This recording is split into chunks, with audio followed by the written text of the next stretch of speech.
Oppenheimer is a film that transports us back in time to see an incident that changed the course of history. Christopher Nolan transports us back in time with Oppenheimer to witness an event that changed the course of human history, the development of the atomic bomb and the carnage caused by conflict.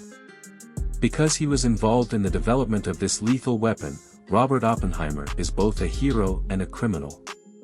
On the one hand, some still praise his contributions as a physicist and his bright mind in bringing an end to a terrible conflict, but on the other, some regard him as a murderer, having taken the lives of over 200,000 people, the most of whom were innocent. This is an idea that appears multiple times throughout the film, rather than a fact. This word refers to an economic and social program that was implemented during the Russian Civil War, 1918 to 1922. This system is interpreted as authoritarian control over the military and ruling forces in Soviet regions. But why was the US so hostile to communists?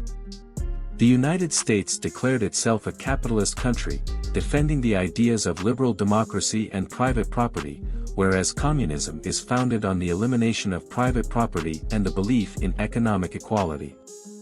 These ideological differences resulted in strong distrust and enmity between the two systems, particularly after the war, throughout the Cold War.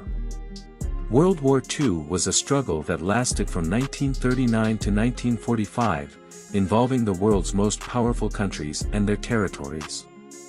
The Axis powers, led by Germany, Italy, and Japan, and the Allies, led by the United States, the Soviet Union, the United Kingdom, and China, were the two major military alliances.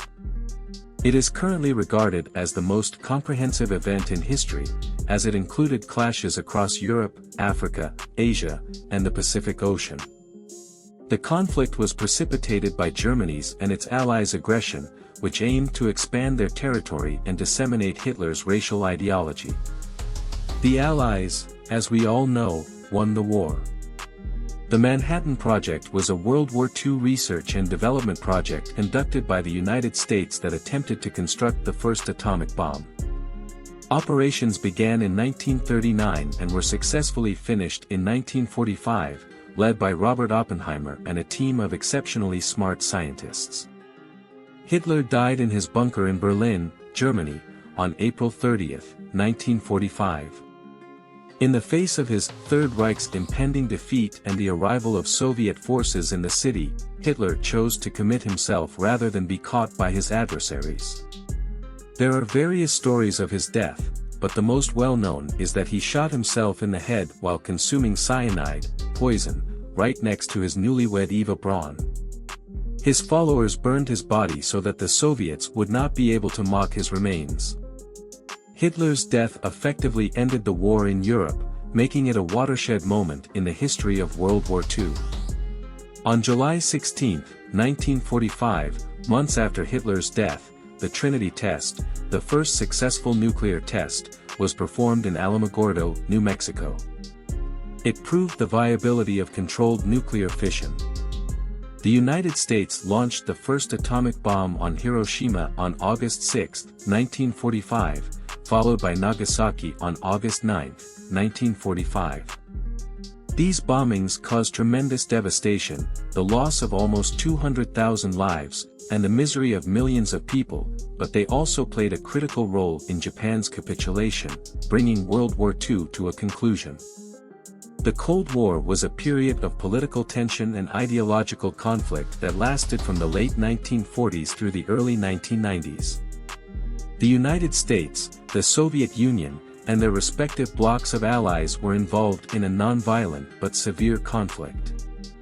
It was distinguished by a nuclear arms race, espionage, propaganda, and indirect confrontations in other regions of the world, including the space race, the Cuban Missile Crisis, and the Korean War. The ideological, economic, and political divisions that defined the Cold War pitted capitalism and liberal democracy against communism and socialism. It ended with the collapse of the Berlin Wall in 1989 and the disintegration of the Soviet Union in 1991, ushering in a new world order. You are now ready to fully enjoy Oppenheimer. Thanks for watching. Don't forget to subscribe, like and comment.